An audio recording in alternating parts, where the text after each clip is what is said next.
Então, isso aí é só um resumo, tá? Bem sucinto, tem uma porção de outras coisas, mas eu tô vendo aqui no chat que tem várias pessoas me procurando aqui, fala sobre os sinais da segunda vinda. Ok, sinais da segunda vinda. Olha, você sabe tanto quanto eu. São os sinais que estão nas escrituras. E agora, se a pandemia causada pelo vírus da Covid-19 é parte dos sinais da segunda vinda ou não, eu deixo essa questão para ser respondida pelos profetas, videntes e reveladores. Não sou eu que vou especular sobre isso. E como na última conferência geral, agora em abril de 2020, o presidente Russell M. Nelson, seus conselheiros, os 12 apóstolos, ninguém mencionou nada que isso seria um sinal da segunda vinda. Não vou ser eu que vou especular. Então, só isso que eu teria para dizer. O restante é continuar relendo as escrituras, vendo direitinho lá quais são os sinais, acompanhando os noticiários locais, noticiários nacionais e internacionais e comparando. Olha, parece, né? Parece que são. Agora, fazer declarações de que, olha, isso é um sinal da segunda... Eu deixo isso para quem pode falar oficialmente. Isso seria o presidente da igreja ou um dos outros 14 profetas, videntes e reveladores. Legal? Muito bem. Então, o que mais? Ok, deixa eu ver aqui. Qual a importância das chaves do sacerdócio? Ok, é outra pergunta então. Bom, as chaves do sacerdócio são o seguinte, olha, receber o sacerdócio é uma coisa. Ter permissão para usar o sacerdócio é outra. A maneira que nós entendemos chaves do sacerdócio na Igreja de Jesus Cristo dos Santos Últimos Dias é assim, são duas definições. Uma, que seria a permissão para presidir na igreja.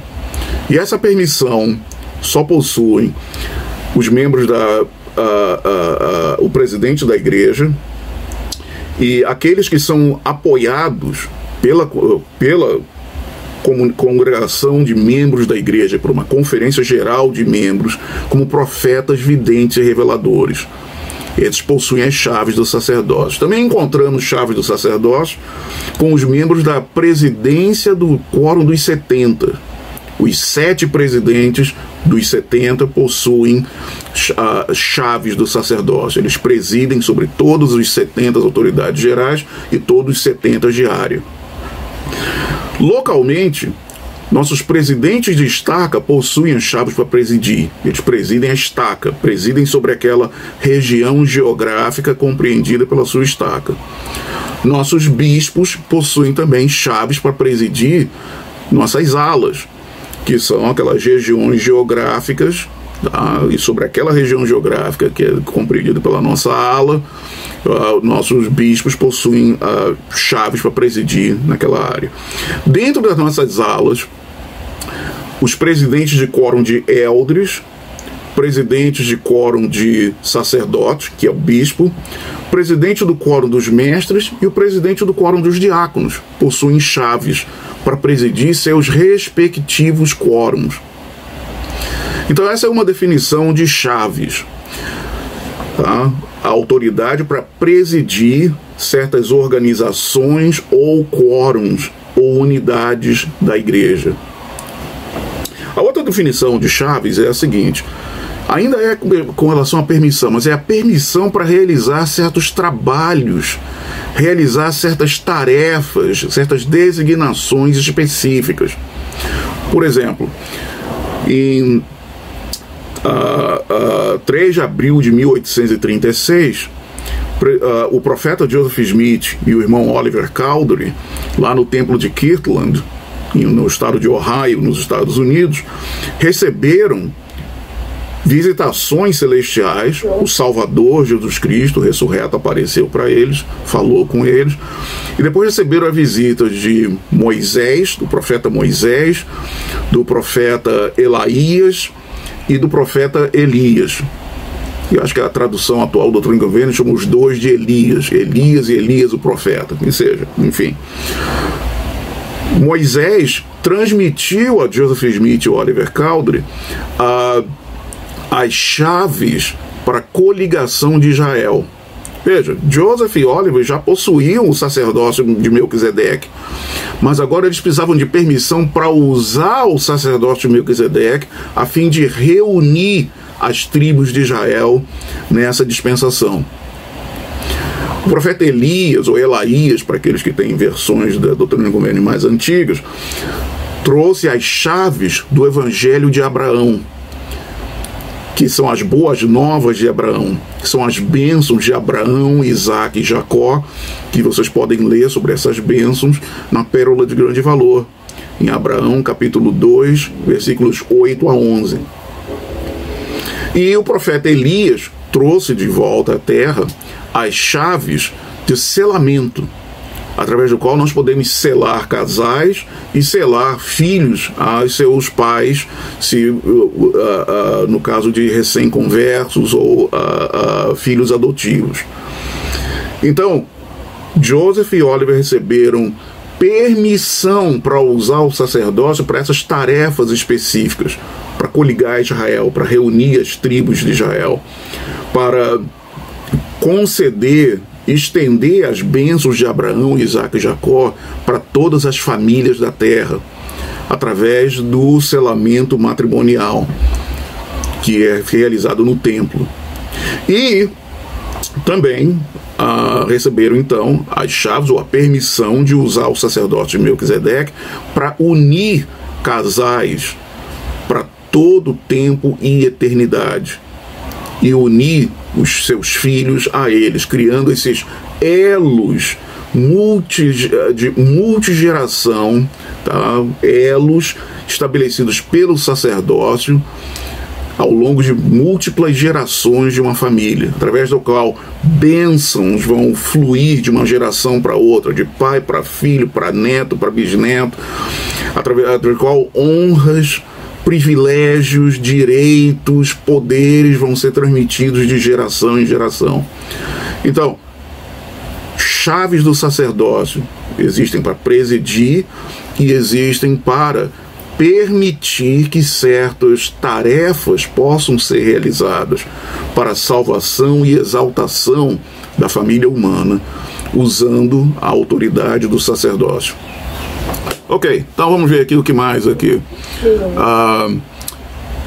Nós podemos apoiar nossos irmãos quanto a essa questão de gênero, exemplo, ir a um casamento homossexual. Olha, isso é uma questão pessoal sua.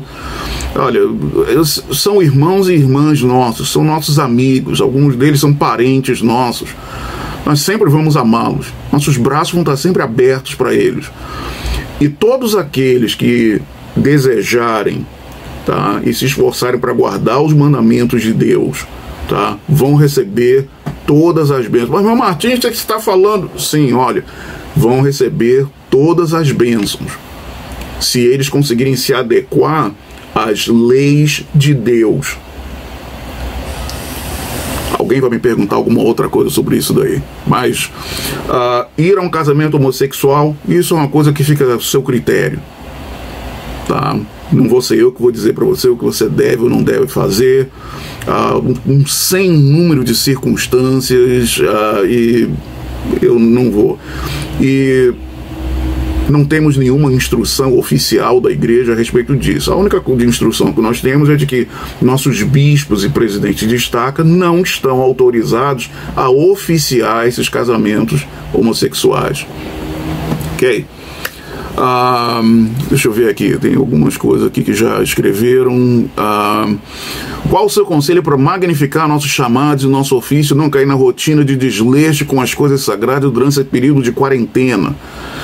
Mais uma vez, isso é uma coisa que cada pessoa vai ter que determinar como vão magnificar os seus chamados. E há um sem número de coisas que nós podemos fazer, tá, sem precisar nós nos reunirmos, que é uma coisa que nós não estamos podendo fazer agora. mas procurarmos saber deles. Temos tecnologia, eles têm celular, tem WhatsApp, tem Zoom, tem Facebook, seja lá o que for, procura saber, procurar, especialmente aqueles que moram sozinhos e que precisam de uma palavra amiga. Isso é ministração, ok? Agora, magnificar nossos chamados. Eu sei que nos Estados Unidos o pessoal tem o hábito de dizer magnificar é ampliar, é expandir, porque eles têm a palavra magnify, que lembra eles uma lupa de aumento, uma lente de aumento, que chama-se magnifying glass. Então eles associam magnificar com a lente de aumento. Só que nós somos brasileiros, ou portugueses, ou moçambicanos, ou angolanos, seja lá o que for. Nós falamos português, que vem do latim. E a palavra magnificar vem do latim, e que significa tornar algo magnífico. Não aumentar, mas tornar magnífico, excelente, belo. Então, magnificar nosso chamado significa isso. Realizar nosso chamado de forma magnífica, de forma excelente.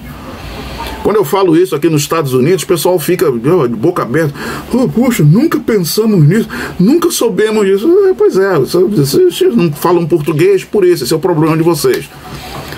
Não digo tanto assim, mas é o problema deles. Mas enfim. Então, conselho para magnificar os seus chamados, eu não tenho nenhum. Eu não conheço a sua vida. Quem perguntou aqui foi o irmão. Eu não conheço a sua vida. Tá? Eu não sei quais são os seus hábitos, quais são as suas atitudes. Cada um de nós tem a nossa personalidade, nossas atitudes. Isso é uma coisa que depende do nosso arbítrio. O nosso arbítrio, que alguns chamam de livre-arbítrio, eu não chamo de livre-arbítrio, eu chamo só de arbítrio, porque o senhor só falou que era um arbítrio moral. Então, isso que eu diria. Não acredito que não seja a resposta que você estava esperando, mas muito bem. Temos um outro aqui, irmão Martins. O poder do sacerdócio pode ser fortalecido? Isso fez você ser um grande líder em cada ordenança dada a você? Eu não sei esse negócio de grande líder, né? Eu tenho 1,85 m, só isso, tá? Não sei se isso é tão grande assim, não. Agora, fortalecer um poder infinito? Não sei. Agora, um conceito que nós aprendemos, um conceito que nós aprendemos em lugares sagrados é o de nós procurarmos determinar, através das nossas ações, das nossas escolhas, quanto poder nós queremos ter no sacerdócio. Imagina como se fosse uma fiação, tá? Eu estou aqui num quarto aqui na minha casa, aqui em Laí, no Havaí, e tem a fiação aqui para as lâmpadas, a fiação que está trazendo eletricidade aqui para o meu computador, para o meu telefone celular e tudo. E a questão é, olha, se a voltagem cair, se a voltagem diminuir, ao invés de 110, começar a cair para 105, 100 volts, alguma coisa, talvez algum desses equipamentos não funcionem tão bem. Alguns deles, equipamentos eletrônicos, podem até ir até 100 volts, eles funcionam, mas se cair abaixo de 100 volts, 90, 80 volts, não.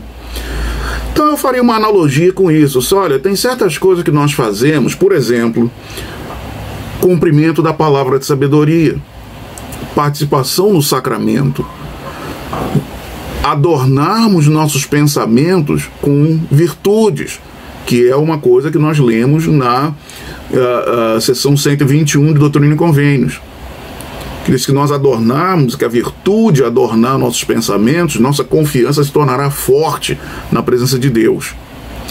Então, esse é o conceito de quanto poder, que magnitude, que intensidade de poder eu quero ter no sacerdócio que me foi confiado. Não apenas para aqueles que foram ordenados ao ofício do sacerdócio, mas incluindo as irmãs que servem na Igreja de Jesus Cristo dos Santos dos Últimos Dias, usando a autoridade do sacerdócio. Quando vocês falam oficialmente, como irmãs ministradoras, como professoras, conselheiras, presidentes, o que for, estão usando a autoridade. quanto poder vocês querem ter naquela função que vocês estão desempenhando. É uma coisa que cada um vai ter que determinar pelas suas ações, pelas escolhas que fizer na vida. Ok, então essa foi agora teve muito boas perguntas. Ok, mais outra pergunta aqui. Martim, muitas coisas precisam ser feitas agora para um futuro de esperança no Evangelho. Tem muitas coisas para focarmos, todas boas. Porém, nessa época de pandemia, o que o senhor considera primordial focarmos agora como jovens adultos solteiros especificamente? Boa pergunta. Olha, eu não sou um jovem adulto solteiro, tá? Então já tenho que dizer isso, eu não sei. Mas agora, como discípulos de Jesus Cristo, solteiros, casados, divorciados, abandonados, desesperados, seja o que for, tá? Como discípulo de Jesus Cristo, nós temos todas as coisas básicas. Pandemia ou não pandemia, eu continuo tendo que fazer minhas orações, eu continuo tendo que guardar os mandamentos de Deus, tá? Continuo tendo que guardar a lei da castidade, pagar meu dízimo, cumprir a palavra de sabedoria, guardar o dia do Senhor, mas não tem reunião na igreja. Tá bom, não tem reunião na igreja, mas então, olha, mas ainda assim vou procurar ter atividades naquele dia, no domingo, que estejam em harmonia com o espírito daquele dia. Vou procurar ser honesto nos meus negócios, nos meus assuntos pessoais. Vou procurar ser um bom membro da minha família, né? No meu caso, um bom pai, um bom marido, um bom avô. Essas são coisas que, olha, pandemia ou não pandemia, são as coisas que nós temos que fazer, tá? Outras coisas, sim, desenvolvermos nossas habilidades pessoais. O Senhor nos deu certos mandamentos com relação a isso, seção 88, Doutrina e Convênios, de adquirirmos conhecimento pelo estudo e pela fé. Mesmo com pandemia, a gente pode fazer isso.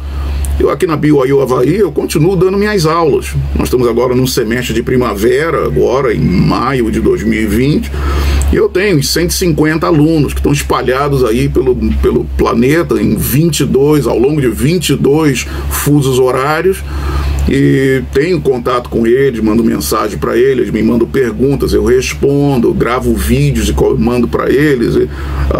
Então, eles estão continuando fazendo uma coisa que o Senhor espera que eles façam, que é adquirir conhecimento pelo estudo e pela fé. Então nós temos que ver, olha, quais são as possibilidades que eu tenho, apesar das restrições desse período de quarentena, quais são as coisas que eu posso fazer, e procurarmos então fazermos. Então, é isso que eu diria. Tem outro irmão aqui falando, vou fazer 18 anos em agosto. Queria saber se eu posso ainda fazer a minha missão normal e o que devo fazer para poder ir. Por que não? Olha, irmão, não esqueça o que está lá em Doutrina e Convênios, seção 1. O Senhor falou que ele ia mandar os seus servos, e o Senhor falou, eles irão avante e ninguém os impedirá, porque eu, o Senhor, os mandei ir.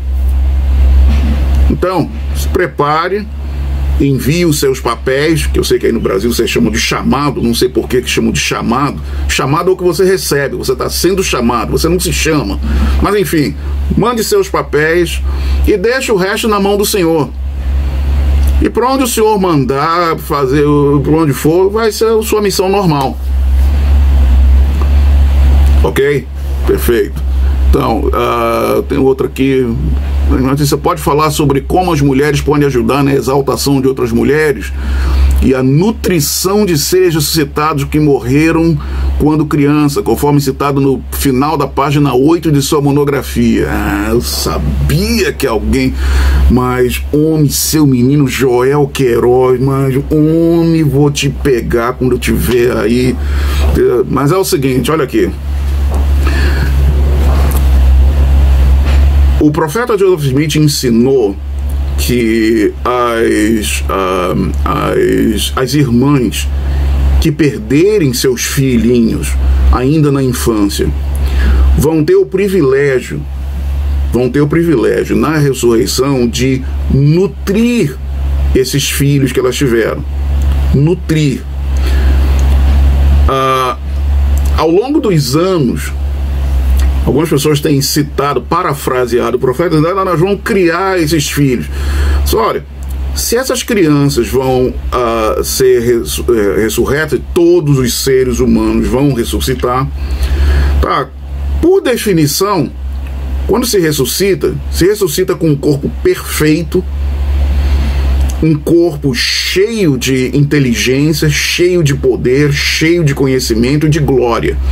E essas crianças, as criancinhas, como nós lemos Doutrina e Convênio, seção 137, e Mosias, capítulo 3, no livro de Mórmon, as criancinhas são herdeiras da vida eterna. Então, quando criancinhas que faleceram na infância ressuscitarem, vão ressuscitar com a glória celestial. Então, se ressuscita a glória celestial, vão ressuscitar com poder infinito, tá? Vão ressuscitar com corpos perfeitos, cheios de inteligência, ou seja, não vão precisar de fralda, não vão precisar de aprender a falar, aprender a andar, nada disso. Então o que a maninha vai fazer? Maninha ressurreta vai fazer com filhinho ou filhinha ressurreto. E aí é que olha, nutrir. O que o profeta Joseph Smith falou com nutrir? Por que ele usou o termo nutrir? E eu, na minha imaginação, tá, fértil, algumas vezes, eu pensei assim, pode ser que o que essas irmãs irão fazer é instruir esses seus filhos e filhas sobre coisas que eles não puderam aprender porque não estiveram aqui como seres mortais. Como melhor utilizar o corpo, o potencial do corpo, a conexão entre espírito e corpo, e sacerdócio com espírito e corpo.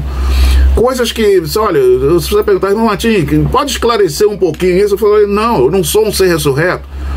Nós não temos revelações sobre a anatomia, fisiologia de corpos ressurretos. Mas imagino que seria isso que essas mulheres vão fazer. Imagino, por exemplo, elas instruindo esses filhos, por exemplo, sobre o que eles deixaram de participar porque não viveram o suficiente.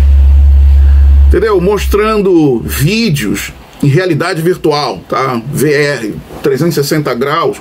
Só, olha, isso aqui era a nossa casa. Você não chegou a morar lá, mas olha, esse aqui, olha, vamos entrar aqui, isso aqui ia ser o seu quarto. Imagina lá como se fosse lá, né? Realidade virtual, você andando dentro daquela imagem lá, então maninha levando esse filhinho, essa filhinha ressuscitado, mostrando como era a casa. Olha, esse lugar aqui chama-se escola. Você teria vindo aqui para aprender a ler, escrever, tudo, você teria vindo aqui. Ó, esse lugar aqui, a gente chamava de parque. Você teria brincado aqui. Deixa eu mostrar aqui um vídeo aqui dos seus irmãos e suas irmãs brincando aqui. Olha lá, isso aqui. Olha, isso aqui, olha, umas coisas aqui que nós gostamos de comer. Eu sei que você nunca comeu, porque você só tomou leite antes de morrer. Então, olha, isso aqui era pizza, chama-se pizza, tá? E, olha, experimenta aqui, cheira isso daqui, ó, toma um pedacinho aqui. Amanhã cria uma pizza lá e dá pra ela lá. Tá? Aqui, ó, uma caldeirada de tambaqui, tá? Um churrasco de pirarucu, alguma coisa assim, tá? Amanhã dá pra ele. Poxa, essa vida mortal de vocês era boa, hein? Bom, era, né? Mas tinha uns negócios lá, aí, né? Uns terremotos, uns furacões, umas pandemias. Tinha isso também, essa pandemia. O que é isso? Umas coisas lá que acontecia que não era lá muito agradável, não sei o que. Tinha essas tentações também, tinha o tentador lá, é mesmo, tentador, fazia o quê? Olha, vamos deixar isso pra lá, tá? Porque você não vai querer saber disso aí, não. Tinha um negócio lá chamado pornografia lá, que era um negócio brabo lá, era ruim, é coisa do cão. Então é isso. Esse é que eu imagino, essa nutrição. Maninhas vão explicar para os seus filhinhos e filhinhas ressurretos, olha, essa era a vida que você não teve, eu vou mostrar para vocês como era essa vida. Essa era a minha imaginação, talvez, eu sei. Tá perguntando aí, mas Martins, o que você comeu no de jejum hoje, que tá com essa ideia? Nada, iogurte só, com mel, nada demais. Uma outra pergunta aqui. Uma pessoa que mudou de gênero pode receber o sacerdócio, sendo que os documentos já estão com o nome mudado? De acordo com as instruções oficiais da igreja no momento, não. Tá? Se uma pessoa mudou de gênero, mudou de sexo, fez uma operação transexual, essa pessoa não pode receber o sacerdócio e não pode receber uma recomendação para o templo. Então, antes dessa pessoa ser batizada na igreja, os missionários vão ter que explicar isso. Olha, se você quiser, as portas da igreja estão abertas para você, mas as portas do templo não estão. E ordenação, o sacerdócio, as coisas não estão. Se você era mulher e se tornou homem, ou se era homem e se tornou mulher. Porque temos essas ordenanças que são baseadas no gênero ou no sexo da pessoa. Ordenanças de homens só podem ser recebidas por homens. Ordenanças de mulheres só podem ser recebidas para mulheres no templo. Então, não podemos fazer o contrário. Porque, veja bem, a operação de mudança de sexo faz uma mudança no corpo mortal. Não há nenhuma informação e nada que nos leve a acreditar que isso causa alguma mudança no espírito imortal da pessoa. A proclamação sobre a família de 1995 diz que nós já tínhamos gênero na existência pré-mortal. Éramos filhos ou filhas de Deus, machos ou fêmeas. Então, quando nascemos aqui na Terra, recebemos um corpo, tá? Podemos fazer todo tipo de mudanças nesse corpo, mas não temos absolutamente nada nas revelações que diga que essas mudanças no corpo mortal criem mudanças também, operem mudanças no corpo do espírito. Então é aquilo, quando as pessoas deixam essa vida e vão lá para a terra pós-mortal, ou o mundo espiritual, a natureza, tá, do gênero deles que eles tinham na existência pré-mortal continua sendo a mesma, na terra pós-mortal. Daí o fato de nós não fazermos, então, ordenanças templárias para as pessoas que mudaram de sexo. Nem damos uma recomendação para o templo para eles. Tá? Isso é algo que está no manual de instruções da igreja. Se você quiser o texto, palavra por palavra, você pode pedir ao seu bispo para ler. Tá, lá no manual 1, o antigo manual 1, que o manual novo ainda não... Se seu bispo ler inglês, ele pode ler no manual novo, que está online, mas não está em português ainda. Ok, muito bem. Então, irmão Matias? Diga. Aqui é o irmão Yuri Damasceno. Tem uma pergunta para o senhor. Você tem uma pergunta para o senhor? Tá bom, então faz oração aí, o senhor responde. Você me ouvir? Você está conseguindo me ouvir? Para você. Eu acabei de dizer, eu tenho uma pergunta para o senhor, você está perguntando, você está conseguindo me ouvir? Mas, homem, seu menino. Escuta, ó, o pessoal tá uma fila aqui. Ó, ele pode furar a fila aí? Tá bom, diga, irmão, fale. Você não pode esperar. A questão sobre a questão do gênero, na sociedade do seu gênero, nós aprendemos que a mulher ela é investida com o poder dos altos, né, no templo. O homem também. Subsequentemente ela recebe o sacerdócio, né? O homem também. Subsequentemente ela recebe o sacerdócio, né, e ela pode atuar nesse sacerdócio no templo.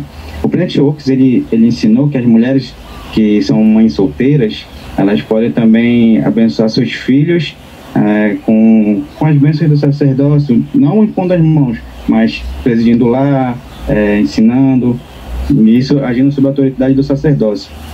Mas uma mãe solteira que não passou pelo templo, não tem essa investidura, como é que elas podem atuar nesse contexto? Olha, escuta, é o seguinte, veja bem, peraí, pode parar.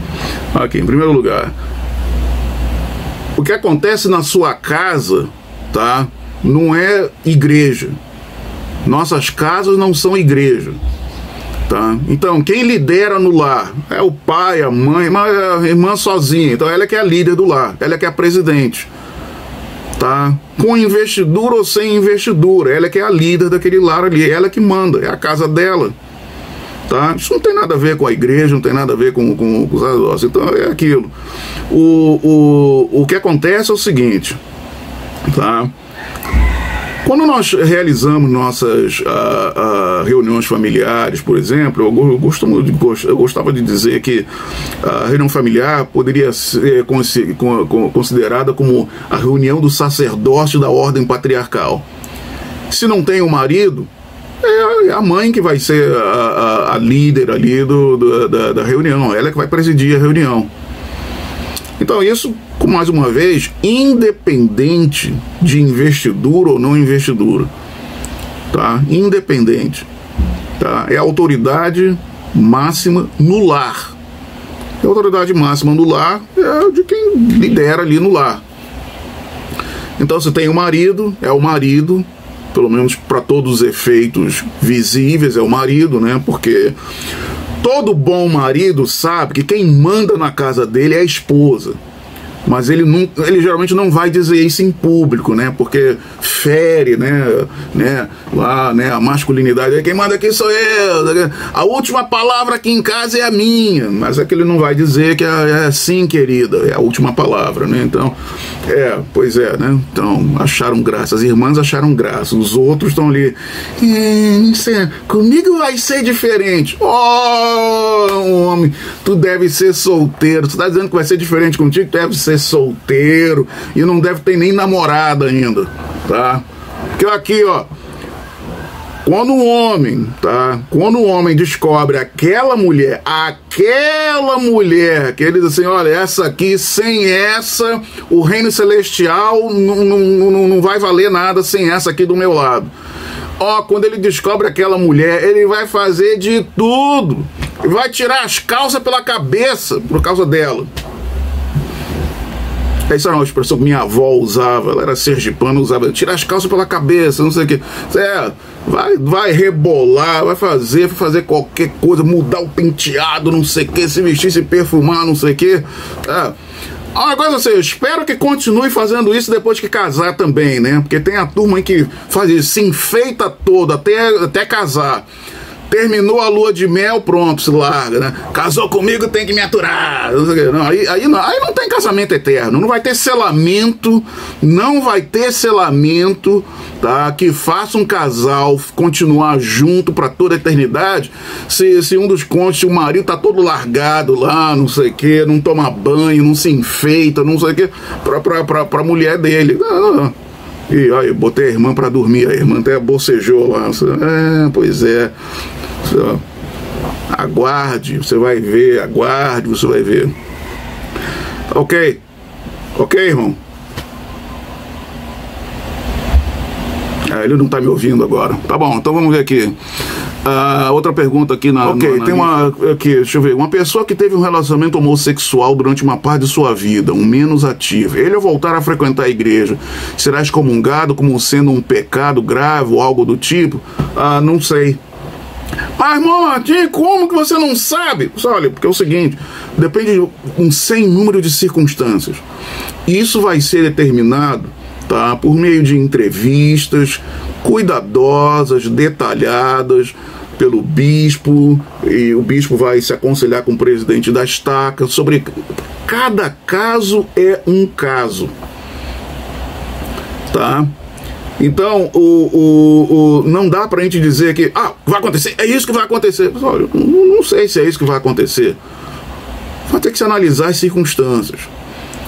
Todos os líderes do sacerdócio que já realizaram o que a gente chamava de conselho disciplinar, né, que hoje é, sei lá qual vai ser o título que vão dar em português, conselho para membro e sei lá o que é o negócio, eles sabem que isso, olha, a gente não decide antecipadamente qual vai ser o julgamento que vai ser feito pro caso de cada pessoa. Mas cometeu adultério, sim, tá bom, mas o quê? Mas foi um caso de relacionamento homossexual, tá bom, mas vamos ver tudo ao redor, todas as circunstâncias ao redor do que aconteceu. O que aconteceu é um fato, aconteceu, mas ao redor desse fato tem toda todo tipo de coisas, circunstâncias, o perfil da pessoa, as experiências que a pessoa tinha na igreja, quanto conhecimento que tinha, quanto entendimento tinha daquilo que ela conhecia. E isso não dá para a gente determinar antecipadamente. Por isso que eu digo, olha, eu não sei o que vai acontecer. Agora, se a pessoa realmente quer vir a Cristo, a pessoa vai estar disposta a pagar qualquer preço para isso. É a pérola de grande valor, a parábola da pérola de grande valor que o Salvador Jesus Cristo teve. O homem encontrou a pérola de grande valor, vendeu tudo que tinha para poder conseguir aquela pérola. Tá? Foi a experiência que o pai do rei Lamone, lá no livro de Mórmon, no livro de Alma, o pai do rei Lamone, acho que foi Alma capítulo 22, também teve.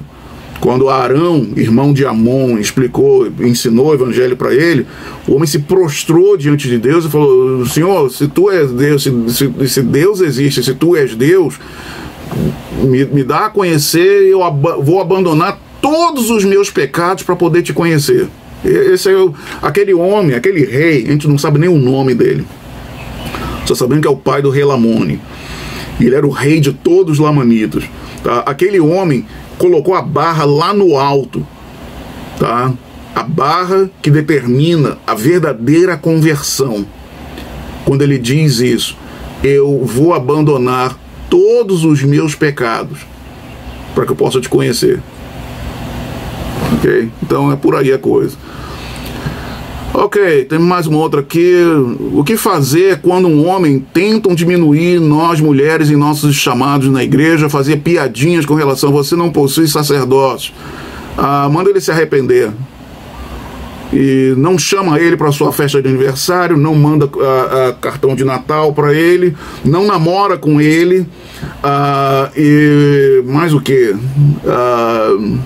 Acho que já tá bom por aí, né? E se por acaso ele tentar engrossar, faz queixa dele para o bispo. E se for o bispo que estiver fazendo a piadinha, tomara que não seja, mas se for, não se preocupe, ele vai ser desobrigado um dia. O próximo bispo talvez já não faça isso. Gostou, né, irmão? Gostou, né? Pois é. Ok, em seu monólogo você fala que podemos manipular os poderes do céu. Como será isso? Em que sentido? Não, peraí. Não. Não põe isso em cima de mim, não. Isso aí está escrito em Doutrina e Convênios, seção 121. Não fui eu que falei que a gente pode manipular os poderes dos céus, tá? É a revelação em Doutrina 121 que diz. E diz como que a gente pode fazer isso. Tá lá, aqui, mas homem, que coisa. Aqui, um poder ou influência pode ou deve ser mantido em virtude do sacerdócio, a não ser com persuasão, com longanimidade, com ter brandura e mansidão e com amor não fingido, com bondade e conhecimento puro, que grandemente expandirão a alma, sem hipocrisia, sem dolo. Dolo é o desejo de fazer alguma coisa ruim, de prejudicar alguém. Reprovando prontamente, com firmeza, quando movido pelo Espírito Santo. E depois mostrando então um amor maior por aquele que repreendeste, para que não te julgue seu inimigo. Aí é o seguinte, olha, eu vou ter que abrir aqui para... Vou ter que mostrar para vocês aqui uma coisa, com todo respeito aqui aos nossos tradutores, mas a tradução aqui tem alguma coisa que eu tenho falado para os meus alunos isso, tá? Que aqui, olha, no inglês aqui, como vocês estão vendo aqui na tela, tá? Em português diz, reprovando prontamente com firmeza. E no inglês fala, reproving betimes with sharpness. E aí, até no inglês, o negócio é meio interessante, que é o seguinte, essa palavra betimes, tá? No idioma inglês, vocês estão vendo aí na tela, betimes. Isso pode significar imediatamente ou prontamente, como foi traduzido, mas pode significar também em bom tempo ou em boa hora. Em boa hora ou num bom tempo, o que não significa que seja prontamente. E aí, essa palavra aqui, sharpness, tá? Que pode ser firmeza, tá? Firmeza. Mas pode ser também, no idioma inglês, tá? Precisão. Com precisão, com acurácia. Então, reprovando em boa hora, de forma precisa, com um linguajar preciso, quando movido pelo Espírito Santo. Legal, né? Então, é assim que a gente exerce o sacerdócio, tá? O exercício do sacerdócio, tá? Nos permite manipular, sim, os poderes dos céus, o poder do Espírito Santo, o poder da fé. Tudo isso são poderes dos céus. O poder da oração. Tudo isso são poderes dos céus. E como vocês podem ver, muitos desses poderes, você não precisa nem ser ordenado a um ofício do sacerdócio. Qualquer irmã, qualquer mulher fiel pode manipular os poderes dos céus também. Usando o poder da fé, o poder da oração, o poder do Espírito Santo. Legal, né? Ok. Qual é a relação do sacerdócio e os conselhos da igreja? Como podemos usar tal poder nos nossos conselhos, tanto de família como de liderança na igreja? Olha, o governo do sacerdócio é exercido através de conselhos. Começou com um conselho nos céus. Esse é o padrão, conselho nos céus. O livro de Abraão, lá na Pérola do Grande Valor, deixa bem claro. Os deuses se reuniram e entraram em conselho para organizar essa terra. Temos o conselho da primeira presidência do Quórum dos 12 Apóstolos na Igreja de Jesus Cristo dos Santos dos Últimos Dias. Temos conselhos de área. Temos conselhos de coordenação. Temos conselhos de estaca, conselhos de ala e conselhos de família. É assim que o governo do sacerdócio é exercido, através de conselhos. Essa é a relação, tá? Tudo bem. O que fazer quando o líder usa sua autoridade para satisfazer seus próprios interesses dentro da igreja? Olha, em primeiro lugar, isso usando as palavras do presidente Dallin Oaks, você podia pedir uma entrevista com esse líder e pedir para ele explicar, ou ela explicar: escuta, olha, eu vi que você está promovendo o seu negócio aí, tal, você pode explicar para mim, ou eu entendi errado, o que foi? E vamos ver qual vai ser a explicação que a pessoa vai dar. Se a pessoa se recusar a dar uma explicação, ou se insistir na ideia, você pode então levar o assunto até a pessoa que tem autoridade para corrigir aquilo, tá? Que seria o líder que estiver então supervisionando aquele líder, e por aí vai, tá?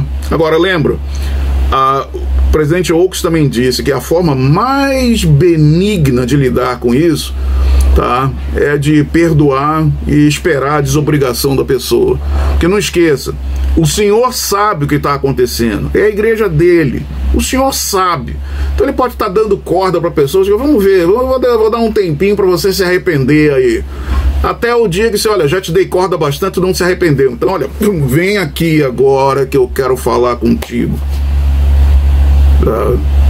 Acho que o irmão se assustou ali, parou ali, disse: o que, homem, o senhor vai fazer aí? Vai puxar, mas vai puxar com amor, tá? Tudo bem. Ok. Bom Martins, boa noite.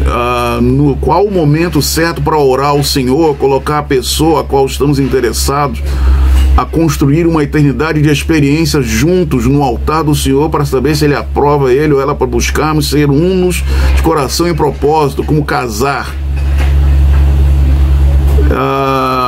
Olha, eu acho que a questão aqui não tem que ser perguntada para mim, tá?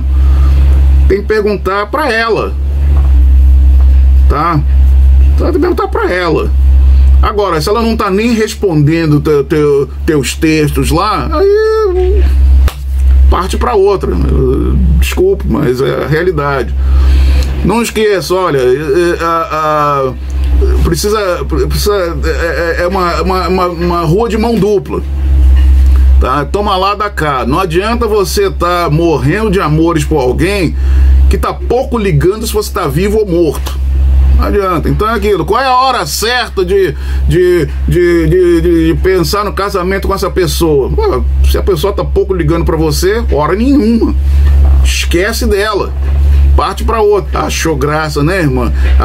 As irmãs estão achando graça aí. Já viram esse filme, né? Isso aí. Mas, ora, tô dizendo pra você. Mas é aquilo. E olha, é aquilo. Olha, a questão do senhor aprovar, deixa eu só dizer um negócio pra vocês aqui. Aqui, é o seguinte, olha aqui, ó. O senhor deu, tá? Esse mandamento foi o primeiro mandamento que ele deu para Adão e Eva. Frutificai e multiplicai, que seria equivalente, olha, vocês estão casados, é equivalente a dizer, vocês estão casados agora. Então, lógico que o senhor vai aprovar. Agora, o que você tem que saber é o seguinte: meu namorado aprova, minha namorada aprova a ideia de um casamento. O senhor vai aprovar. Ele já deu o mandamento desde Adão e Eva, tá?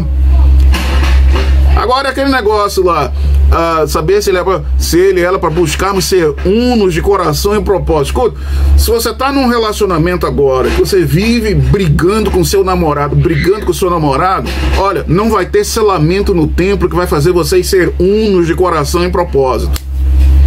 Achou graça, né, irmã? Mas lamento, é a vida, tá? Lamento. No máximo, vão ser um de propósito na lua de mel. E às vezes nem isso.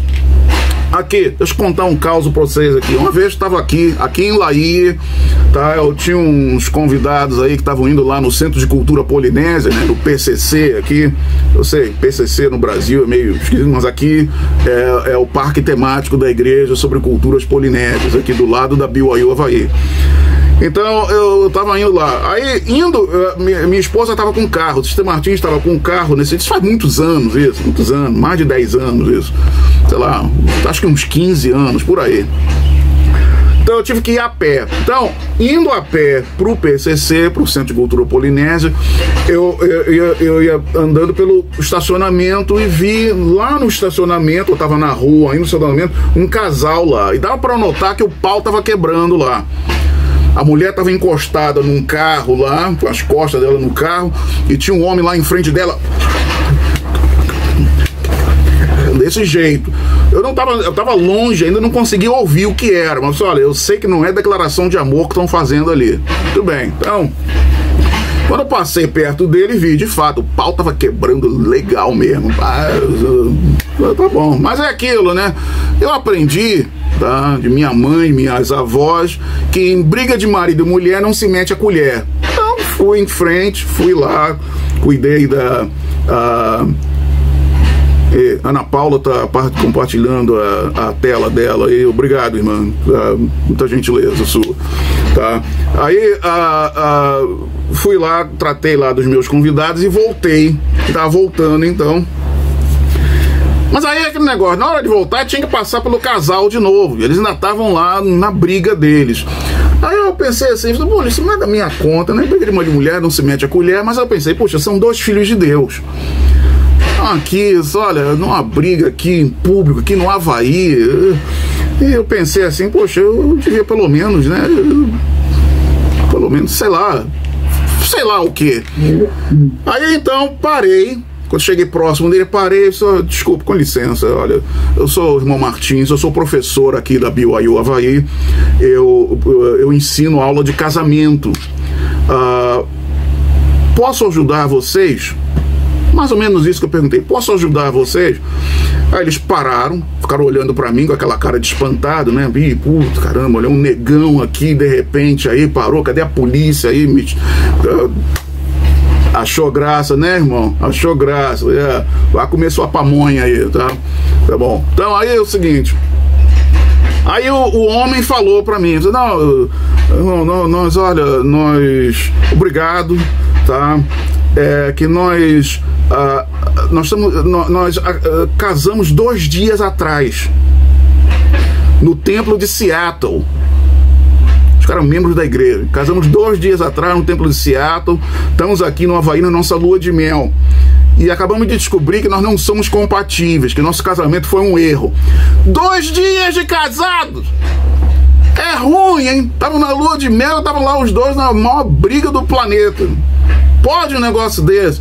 E eu olhando para aquele, eu pensei, caramba, onde que eu fui? Onde que eu fui amarrar o meu burro aqui? Socorro, o que eu vou fazer? Mas aí na mesma hora que eu pensei isso, eu comecei a fazer oração. Vocês estavam falando lá, nem lembro mais o que o cara falou. Eu estava fazendo oração. Só, Pai Celestial, me ajuda aqui, que eu não faço a mínima ideia do que eu vou dizer para esses caboclos aqui. Aí, eu disse para eles, olha, na minha oração eu estava dizendo, senhor, eu não sou bispo deles, não tem nada a ver com isso, mas são teus filhos, estão aqui, o bispo deles não está aqui, o presidente da estaca deles não está aqui, sou eu ou ninguém. E aí me veio aquela impressão na minha mente, tá? Aquela inspiração, escuta, tu dá aula de casamento, não dá? O que tu ensina lá quando fala sobre lidar com diferenças? E aí então eu comecei a citar para eles coisas que eu dava para os meus alunos lerem. Citações de profetas, apóstolos e outras autoridades gerais da igreja, dizendo que, olha, é natural nós termos diferenças. Natural nós termos diferenças. E a questão era inclusive o que eu citei era de um 70, é o da Creel Colford, escreveu um artigo para a revista da igreja, muitos anos atrás, muito bom, muito bom.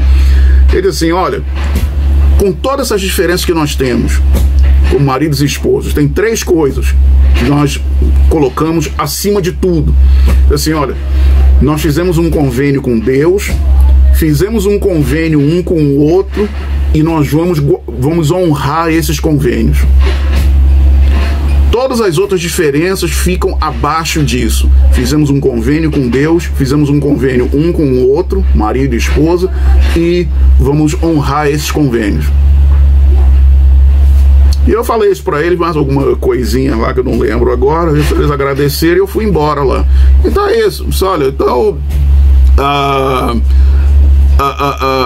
eu diria que, olha, essa questão de... Deixa eu ver aqui. Ser um de coração e propósito, tá? Ser um de coração e propósito. Olha, se vocês não estão sendo um de coração e propósito enquanto estão namorando e noivando, vai ser ruim ser depois, tá? Irmão Martins, estudando o livro Santos, vi que algumas mulheres falavam em línguas. Esse falar em línguas era somente falar em um idioma diferente? Ou existe mais uma explicação sobre isso? Pois quando falava era para uma pessoa específica ou tinha que traduzir? Já teve alguma experiência com alguém falando em línguas dessa forma? Olha, o profeta Joseph Smith ensinou o seguinte sobre o dom de línguas. Que ele é para ser usado, em primeiro lugar, para pregação do evangelho para aqueles que não falam o nosso idioma, ou quando nós temos que falar no idioma daquela pessoa e nós não sabemos aquele idioma. Então, ou a pessoa não conhece o nosso idioma, nós que estamos pregando, ou nós temos que pregar no idioma deles e nós não aprendemos. E ele diz que é para isso que tem o dom de línguas. E ele disse também que ninguém deveria falar em línguas nas reuniões na igreja, a não ser que tivesse um tradutor presente, um intérprete presente. Então, alguns desses relatos aí que fala no livro Santos, de fato, tinham irmãs, sim, e irmãos também, falando em línguas nos primeiros anos da igreja, mas sempre tinha alguém interpretando. O apóstolo Paulo também ensinou esse mesmo princípio. Ele ensinou o mesmo princípio, que olha, o que me adianta falar uma porção de palavras em língua se não tem ninguém para entender? Então ele falou, olha, eu prefiro falar um pouquinho no meu idioma do que falar 1000 palavras em línguas e ninguém vai entender, tá? Então é isso que nós temos a dizer sobre o dom de línguas. Tá bom, então pelo que eu estou vendo aqui, nós estamos chegando já em virtude do horário, infelizmente precisaremos encerrar as perguntas. Isso mesmo, vocês têm que pegar o ônibus agora aí, da sala para o quarto, tá? Então, mas olha, antes de nós terminarmos aqui, me permita prestar o meu testemunho. formalmente. Eu acho que pela nossa conversa aqui vocês devem ter percebido que eu tenho um testemunho da veracidade do Evangelho de Jesus Cristo e de que Deus vive, que Jesus é o Cristo, mas é meu privilégio formalmente declarar que eu tenho esse testemunho de que Deus, nosso Pai, vive, que Ele nos ama, que Ele é um Pai amoroso, tem um grande plano de felicidade para nós, que Jesus Cristo é o nosso Salvador, o nosso Redentor, que Ele também vive e nos ama, e que Ele, Jesus Cristo, é o cabeça dessa igreja que leva o nome dEle, a Igreja de Jesus Cristo dos Santos dos Últimos Dias, que é liderada por verdadeiros profetas e apóstolos, onde nós temos o verdadeiro sacerdócio de Deus revelado dos céus. Não importa quais sejam as dificuldades que nós tenhamos nesse mundo, o Evangelho de Jesus Cristo é verdadeiro, e se nós seguimos os conselhos dos profetas e apóstolos, tudo vai estar bem conosco. E esse testemunho eu deixo com vocês em nome de Jesus Cristo. Amém. Amém. Amém. Amém. Amém. Amém. Obrigado, Paulo Martins, pela